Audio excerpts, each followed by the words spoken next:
Hello student, मैं आपका अपना राजेंद्र कुमार ऑनलाइन क्लासेज के अंदर आपका स्वागत करता हूं।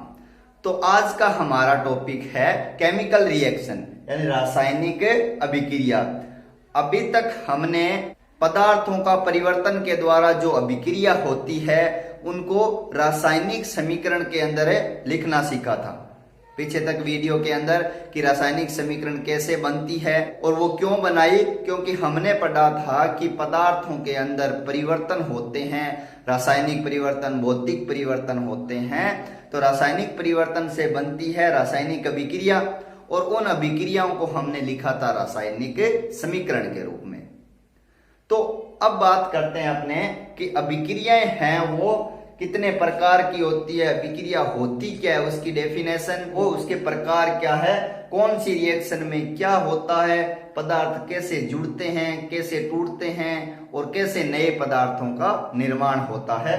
तो आओ हम आज बात करते हैं। और जिन बच्चों ने पहले के वीडियो की रासायनिक समीकरण क्या है, पदार्थों में परिवर्तन कैसे होता है, वो वीडियो नहीं देखे हैं तो वो नीचे लिंक में जाकर पहले वो वीडियो देख लें, ताकि आज का जो हमारा टॉपिक है वो आसानी से आपको समझ में आ जाए। और जिन्होंने चैनल को सब्सक्राइबर नहीं किया है वो पहले के सब्सक्राइबर कर लें और ज्यादा से ज्यादा शेयर करते रहें चैनल को और वीडियो को ज्यादा से ज्यादा शेयर करें। तो हम बात करते हैं अपने आज के रासायनिक अभिक्रिया, केमिकल रिएक्शन होती क्या है। तो डेफिनेशन की बात करें अपने, इसकी डेफिनेशन क्या होती है तो कि किसी भी पदार्थ में, कोई भी पदार्थ है, रासायनिक परिवर्तन होने पर वह मूल पदार्थ से रासायनिक गुणों व संगठन में भिन्न हो जाता है। यानी सेम टू सेम हम बात करें रासायनिक परिवर्तन की कि मान लो कि हम अगर किसी पदार्थ के अंदर रासायनिक परिवर्तन करवाते हैं तो उसके रासायनिक गुण परिवर्तित हो जाते हैं और रासायनिक संगठन है वो भी परिवर्तन हो जाता है उसका। तो डेफिनेशन क्या बनती है, कोई भी मूल पदार्थ है, जैसे मान लो कोई ए हमारे पास मूल पदार्थ है और उसके हमने क्या किया, उसके अंदर रासायनिक परिवर्तन करवाया, ठीक है, यानी किसी के द्वारा किया, ताप के द्वारा, दाब के द्वारा या अन्य कोई उत्प्रेरक डालकर हमने क्या किया, उसमें रासायनिक परिवर्तन किया और वो भी पदार्थ के अंदर बदल गया। तो इसका कहने का मतलब है कि रासायनिक अभिक्रिया के द्वारा क्या होता है कि जब हम रासायनिक परिवर्तन करवाते हैं तो मूल पदार्थ कौन था, ए था, मूल पदार्थ के गुण या मूल पदार्थ से जो नया पदार्थ बना है उसके गुण मूल पदार्थ से परिवर्तन हो जाते हैं, गुण परिवर्तन हो जाते हैं और उसके संगठन परिवर्तन हो जाता है। और जिस क्रिया के द्वारा परिवर्तन होता है उसको हम बोलते हैं रासायनिक अभिक्रिया। यानी जो पूरा रासायनिक परिवर्तन होने के बाद नया पदार्थ बनता है और उसके रासायनिक गुण और संगठन मूल पदार्थ से अलग होते हैं, उस पूरी घटना को, टोटल शुरू से लेकर एंड तक पूरी घटना होती है, उसे हम क्या बोलते हैं, रासायनिक अभिक्रिया। आगे बात समझ में आई कि नहीं आई? डेफिनेशन ध्यान रखना कि रासायनिक अभिक्रिया होती क्या है। जो बच्चे 10th क्लास में हैं उनके काम की चीज है। 11th 12th जो केमिस्ट्री से रिलेटिव बच्चे हैं, साइंस के बच्चे हैं, केमिस्ट्री सब्जेक्ट के तो इम्पोर्टेंट है ही, और जो कंपटीशन तैयारी कर रहे हैं, एंट्रेंस एग्जाम की तैयारी कर रहे हैं जैसे जेट, ICAR और नीट, इन सब की तैयारी कर रहे हैं, उनके बच्चों के लिए भी बहुत इंपॉर्टेंट टॉपिक है। तो ध्यान से देखते रहिए, जुड़े रहें इससे। तो आगे हम बात करते हैं कि इस घटना को रासायनिक अभिक्रिया कहते हैं। समझ में आ गई बात यहां तक? इसके दौरान अभिकारकों से किसका निर्माण होता है, उत्पादों का निर्माण होता है। मैं ये बात पहले ही बता चुका हूं आपको कि जो इस तीर के निशान, ये एरो का निशान दिखाई दे रहा है आपको, उसके बाईं तरफ लेफ्ट साइड जो पदार्थ होते हैं उन्हें अभिकारक बोलते हैं और राइट साइड होते हैं उन्हें उत्पाद बोलते हैं। तो हमारी रिएक्शन के बाद क्या होता है, अभिकारक से क्या बनते हैं, उत्पाद, यानी रिएक्टेंट से क्या बनते हैं, आपके प्रोडक्ट बनते हैं। तो ये कहता है कि अभिकारकों से किसका निर्माण हो गया, उत्पादों का निर्माण हो गया, और जिनके गुण अभिकारकों से मिलते नहीं हैं। अब बात करें, जैसे ये रिएक्शन दे रखी है अपने को कि कार्बन ने ऑक्सीजन के साथ क्रिया की और किसका निर्माण किया, कार्बन डाइऑक्साइड का निर्माण किया। अब देखो ये तो बात ठीक है कि अभिकारक से उत्पाद बन गया हमारा, गुणों में भी परिवर्तन हो गया और इसके संगठन में भी परिवर्तन हो गया। लेकिन एक बात मैं पहले भी बता चुका हूं आपको, एक चीज में परिवर्तन नहीं होता, वो क्या होता है, इसका द्रव्यमान। जो तत्व, परमाणु या पदार्थ आप ले रहे हो वो अभिकारक से उत्पाद में बदल जाएंगे, लेकिन उनके द्रव्यमान में परिवर्तन नहीं आएगा। यह नियम कौन सा होता है, द्रव्यमान संरक्षण का नियम, यानी द्रव्यमान सुरक्षित रहता है। कैसे, देखो द्रव्यमान का मतलब समझते हो ना, वेट, यानी किसी तत्व का भार होता है उसे हम क्या बोलते हैं, द्रव्यमान बोलते हैं। अब आपको ये पता होना चाहिए कार्बन कितने परमाणु क्रमांक होता है, इसका 6, इसका वेट होता है 12। ऑक्सीजन होता है 8 नंबर पर, इसका वेट होता है 16। अब 2 ऑक्सीजन है तो 16 16 2 बार जोड़ना पड़ेगा अपने को। अच्छा, इसका 12, इसका 16 और 16 2 बार जोड़ दिया। अब इधर आ जाओ आप प्रोडक्ट की तरफ। इसके गुण भले ही आपके चेंज है, लेकिन द्रव्यमान की बात करें अपने तो इसके अंदर कार्बन है, कार्बन का कितना होगा 12, 2 ऑक्सीजन है, पहले ऑक्सीजन का 16 और दूसरे ऑक्सीजन का 16, तो इनको जोड़ो आप इन दोनों को जोड़ोगे तो आपको क्या मिलेगा, 16 16 32 और 12 44, इनका कितना आ गया टोटल 44। ठीक है, आगे आओ इधर, 16 दूना 32 और 12 कितने हो गए, इनका भी टोटल कितना आ रहा है 44। तो इससे हमें क्या पता चला कि भी हाँ, रासायनिक अभिक्रिया के दौरान इसके रासायनिक संगठन, रासायनिक गुणों के अंदर परिवर्तन हो सकता है, लेकिन द्रव्यमान के अंदर परिवर्तन कभी नहीं होगा। तो इसी तरह से आप ये एग्जाम्पल देख सकते हो कि अभिकारक का जो परमाणु द्रव्यमान आ रहा है टोटल कितना आ रहा है 44, और प्रोडक्ट का भी कितना आ रहा है 44 आ रहा है। तो ये बात सही है कि वो अभिकारक है वो उत्पाद के अंदर बदल जाएंगे, उसके गुण परिवर्तन हो जाएगी, अवस्था परिवर्तन हो जाएगी, लेकिन द्रव्यमान कभी भी परिवर्तन नहीं होता है। आगे बात समझ में, ये तो थी डेफिनेशन और इसके द्वारा जो परिवर्तन होते हैं उनके बारे में हमने बात की थी। आगे हम बात करते हैं रासायनिक अभिक्रियाओं के प्रकार, यानी कौन कौन सी रासायनिक अभिक्रियाएं होती है जो हम अपने रसायन विज्ञान के अंदर करते हैं या दैनिक जीवन में पदार्थों को परिवर्तन करने के लिए करते हैं। देखते हैं, तो प्रकार की हम बात करें तो देखो इसके प्रकार दिए हुए हैं कुछ। पहला है संयोजन या युग्मन। पहला कौन सा है, संयोजन या युग्मन, एडिशनल रिएक्शन। अभी आप सीधे प्रकारों के नाम देख लो, जस्ट आगे ही हम करेंगे इनकी डेफिनेशन कि संयोजन है तो उसकी डेफिनेशन कैसे होती है अभिक्रिया, ये सब बात करेंगे अपने डिटेल के अंदर। तो अभी आप नाम देखो उनकी, पहली है संयोजन अभिक्रिया या युग्मन अभिक्रिया, कोई सा भी नाम ले लो। विस्थापन अभिक्रिया, रिप्लेसमेंट रिएक्शन। तीसरी है द्विविस्थापन रिएक्शन, और चौथी है वियोजन या अपघटनीय रिएक्शन। इसके साथ में भी रेडॉक्स रिएक्शन, इसके बाद आगे आएगी देखो संयोजन, विस्थापन, द्विविस्थापन, वियोजन के बाद आती है रेडॉक्स रिएक्शन। बहुत ही इंपॉर्टेंट रिएक्शन है वो रेडॉक्स रिएक्शन का, अलग से हम वीडियो बनाएंगे जिसके अंदर ऑक्सीकरण और अपचयन की बात की गई है। और इसके अलावा इन रिएक्शनों के अलावा जैसे और भी रिएक्शन है, जैसे उत्क्रमणीय, अनुत्क्रमणीय रिएक्शन हो जाएगी, उष्माक्षेपी, उष्माशोषी रिएक्शन हो जाएगी। तो आगे हम बात करते हैं इनकी स्टेप बाय स्टेप अलग अलग रिएक्शन के बारे में बात करते हैं कि कौन सी रिएक्शन है कैसे होती है।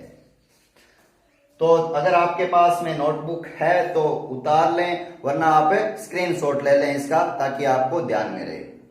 तो हम बात करें पहले प्रकार की, यानी इसके अभिक्रिया का जो पहला प्रकार, पहला टाइप है उसके बारे में हमें बात करते हैं। तो पहला टाइप कौन था, आपके संयोजन या युग्मन की बात की थी अपने टाइप्स के अंदर, बताया था मैंने पहले आपको कि पहला कौन सा संयोजन या युग्मन। अब देखो इसके नाम से ही आपको पता चलता है, संयोजन, संयोग का मतलब क्या होता है, जुड़ना। युग्मन मतलब क्या होता है, युग्मक का मतलब होता है कि दो कोई अलग अलग भाग है और उनको हमने साथ में जोड़ दिया, उसका मतलब युग्मन होता है। तो संयुग्मन, संयोजन या युग्मन का मतलब ही क्या होता है, जुड़ना। यानी बहुत सारी चीजें या दो से अधिक चीजें बिखरी हुई है और उनको हमने क्या कर दिया, पास पास में जोड़कर, उनको जोड़कर हमने क्या कर दिया, एक नए पदार्थ का निर्माण कर दिया है। वो अभिक्रिया क्या होती है? संयोजन अभिक्रिया होती है। तो इसके बारे में हम बात करते हैं। इसकी डेफिनेशन देखो क्या बनेगी फिर इसके आधार पर है कि ऐसी अभिक्रिया जिसमें दो या दो से अधिक, कोई भी दो या दो से अधिक पदार्थ अब अभिकारक से उत्पाद बनते हैं, ठीक है, तो जिनको आप जोड़ोगे, जैसे मतलब A प्लस B, यानी इन दोनों को आप जोड़ रहे हो और आपका एक नया पदार्थ बन रहा है AB, तो जिनको आप जोड़ोगे वो क्या है? अभिकारक है। तो ये कह रहा है कि दो या दो से अधिक अभिकारक आपस में मिलेंगे, यानी आपस में जुड़ेंगे और किसका निर्माण करेंगे? एक उत्पाद का निर्माण कर देंगे। आगे बात समझ में। तो संयोजन या युग्मन अभिक्रिया नॉर्मल है बिल्कुल ही। इसके अंदर अपने को ध्यान क्या रखना है, नाम से ही हमें पता चल जाएगा कि संयोजन या युग्मन का मतलब क्या होता है? जुड़ना। दो या दो से चीज पदार्थ अलग है या दो या दो से अधिक पदार्थ हमारे पास में है तो उनको हम जोड़ेंगे और एक नया पदार्थ बना देंगे, और जो जुड़ेंगे वो अभिकारक होंगे और नया पदार्थ बनेगा वो क्या होगा? आपके उत्पाद होगा। तो एक रिएक्शन देखते हैं, अपने नॉर्मली करते ही आ रहे हैं। जैसे मतलब कार्बन ऑक्सीजन के साथ क्रिया की, यानी कार्बन और ऑक्सीजन दोनों को हमने अभिकारकों को जोड़ दिया। अब दोनों अभिकारकों को जोड़ने के बाद हमारे पास बना CO2, यानी कार्बन डाइऑक्साइड का निर्माण हो गया है। तो एक नया पदार्थ बन गया अपने पास, ठीक है। तो एक नया पदार्थ हमारे पास बन गया। इस अभिक्रिया को हम क्या बोलते हैं? संयोजन अभिक्रिया। नॉर्मल डेफिनेशन बनेगी और नॉर्मल कोई सा भी एग्जांपल ले लो आप, जिसके अंदर अभिकारक दो या दो से अधिक होंगे और प्रोडक्ट एक होगा, तो उस अभिक्रिया का नाम क्या होगा? संयोजन या युग्मन अभिक्रिया होगी। आगे बात समझ में। नेक्स्ट अपने करते हैं दूसरी, कौन सी थी अपने? विस्थापन अभिक्रिया प्लस रिप्लेसमेंट।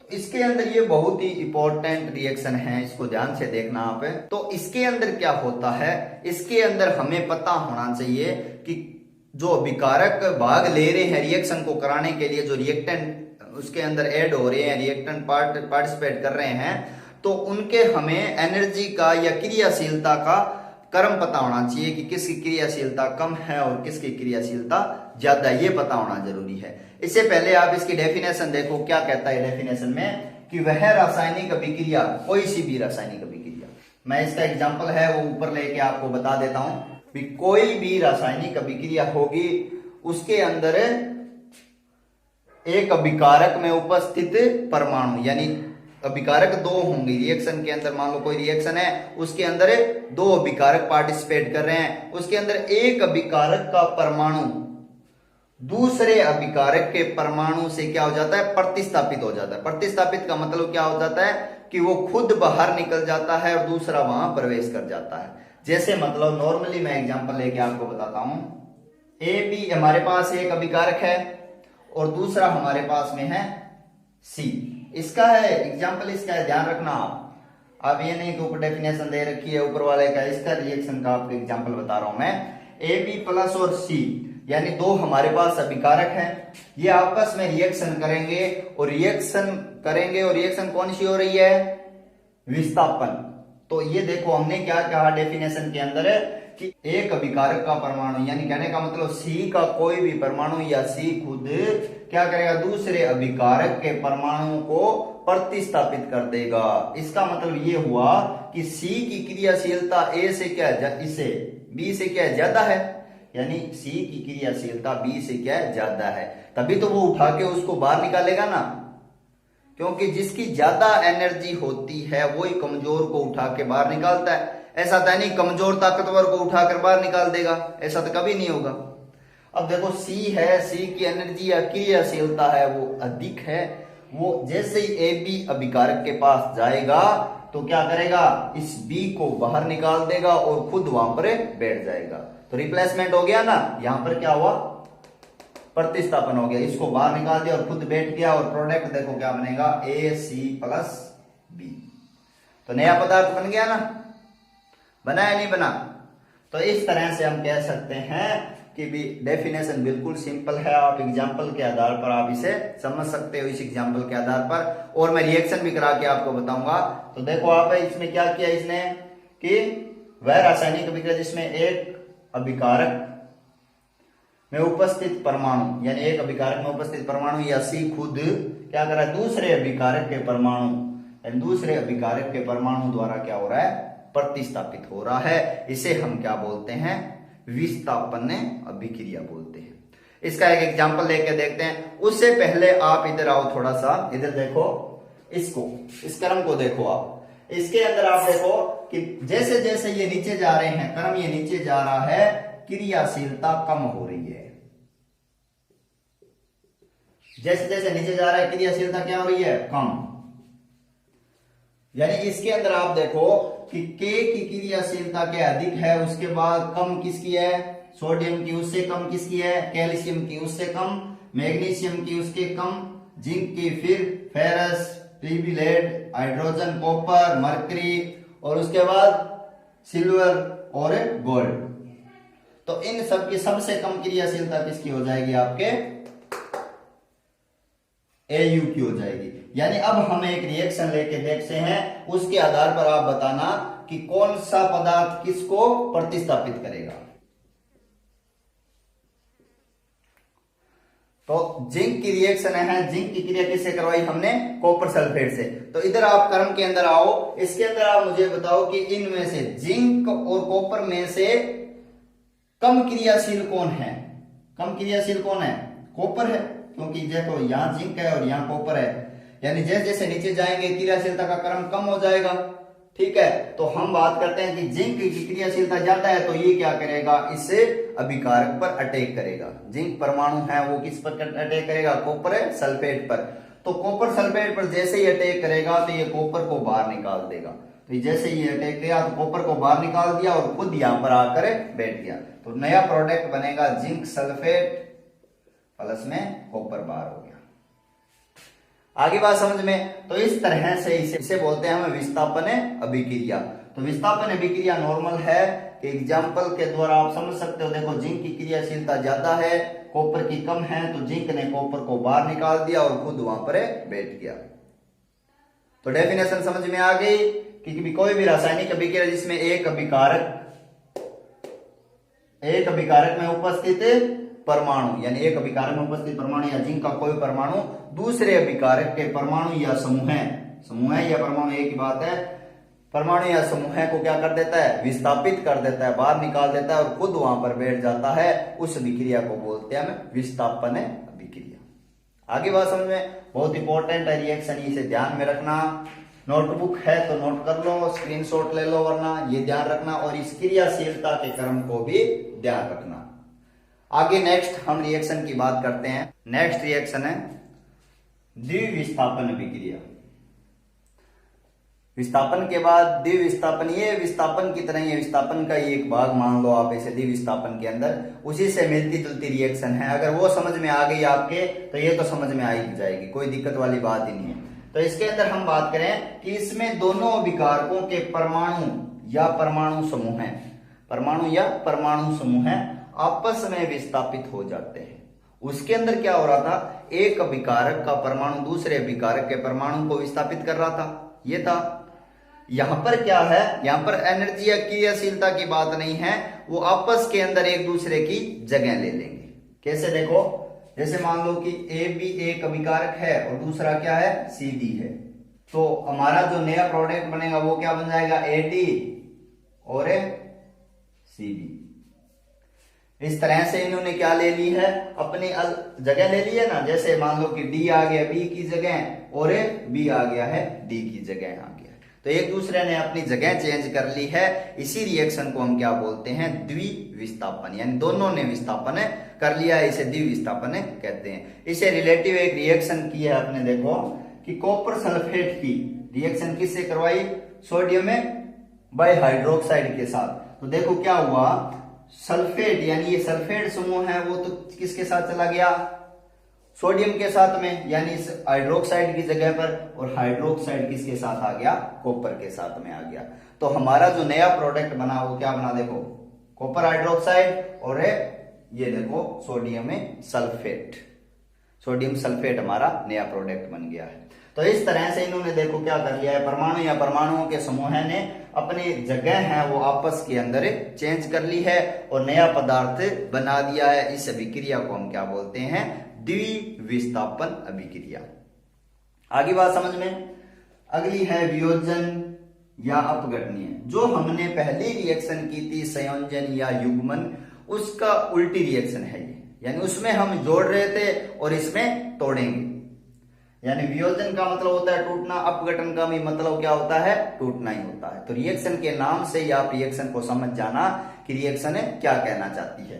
तो वियोजन या अपघटनीय रिएक्शन की डेफिनेशन देखो आप क्या कहती है डेफिनेशन, कि वह अभिक्रिया जिसमें एक अभिकारक, यानी एक हमारे पास अभिकारक है, कोई पदार्थ है, वो आपस में यानी वो टूट कर, एक अभिकारक टूट कर दो या दो से अधिक उत्पादों का निर्माण करता है। और संयोजन अभिक्रिया में क्या था, संयोजन में क्या था, दो या दो से अधिक पदार्थ जुड़ रहे थे और इसमें क्या हो रहा है, एक टूट कर दो या दो से अधिक पदार्थों का निर्माण कर रहे हैं। तो उल्टा ही हो गया ना उसका।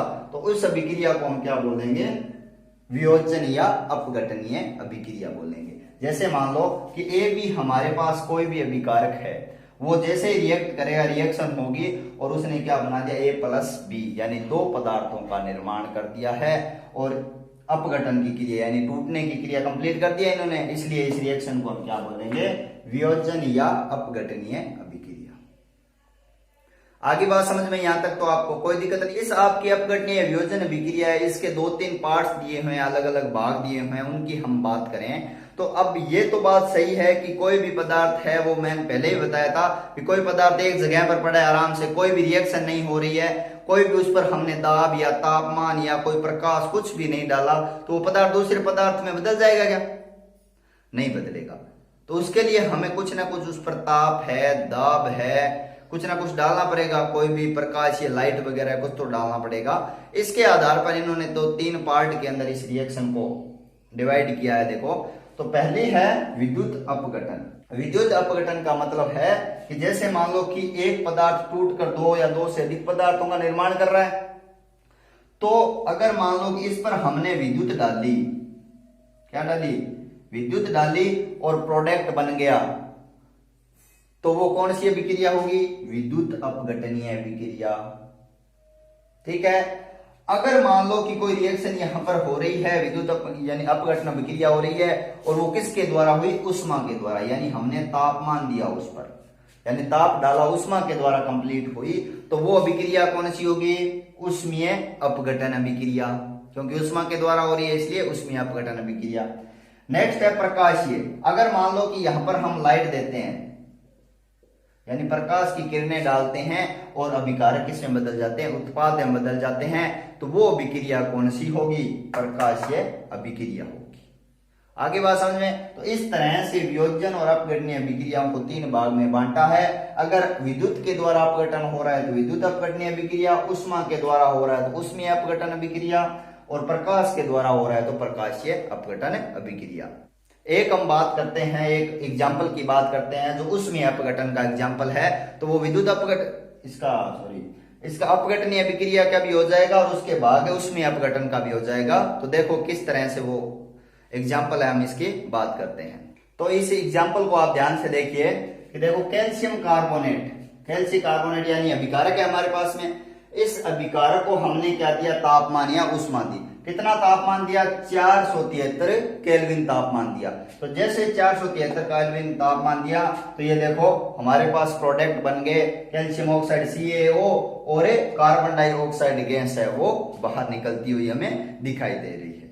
तो इसका एग्जाम्पल अपघटनीय अभिक्रिया के अंदर देखो, एक अभिकारक टूट कर दो उत्पादों का निर्माण कर रहा है, इसका मतलब ये अपघटन अभिक्रिया है। तो अपघटन है तो कौन सी अपघटन अभिक्रिया है ये, तो इसको यहां देखो आप कि उष्मा के द्वारा हो रही है कंप्लीट, तो मतलब कौन सी है, उष्मीय अपघटन अभिक्रिया है।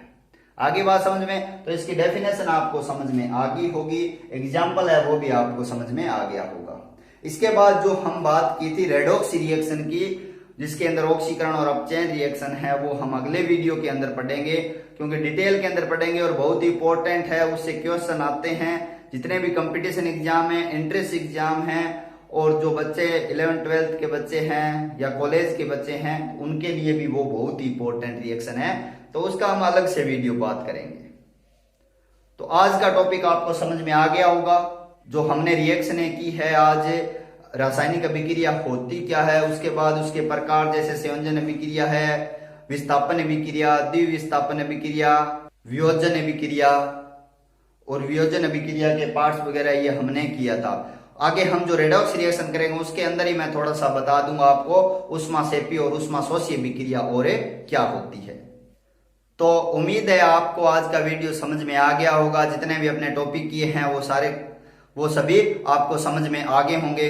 फिर भी कहीं पर प्रॉब्लम हो इस टॉपिक में तो आप कमेंट बॉक्स के अंदर कमेंट कर सकते हो और मैं अगले वीडियो के अंदर उससे रिलेटिव आपको बता सकता हूं, क्योंकि अगला जो हमारा वीडियो आएगा वो केमिकल रिएक्शन के रिलेटिव होगा, हमारे जो रासायनिक अभिक्रिया है उससे रिलेटिव होगा। क्योंकि अभी ये बीच में हमारा टॉपिक रह गया है, तो हम आगे के वीडियो के अंदर ये रिएक्शन वाला टॉपिक है वो कंप्लीट कर लेंगे। और वीडियो को लाइक कीजिए, कमेंट कीजिए, ज्यादा से ज्यादा शेयर कीजिए ताकि सभी स्टूडेंट तक ये वीडियो पहुंचे और लिंक पहुंचे। और ये जो चैनल है राजेंद्र कुमाऊत के नाम से, इसे आप सब्सक्राइब कर लें ताकि जैसे ही वीडियो अपलोड हो तो सबसे पहले लिंक आपके पास पहुंचे। हमारा मकसद यही है कि आप अच्छे से पढ़ाई कर सको और हम जो पढ़ाते हैं वो आपको आसान तरीका से पढ़ाते हैं ताकि आपका जो बेस है उसके साथ साथ में आपको टॉपिक कंप्लीट समझ में आ जाए। तो आप इस चैनल को सब्सक्राइब करना ना भूलें। धन्यवाद।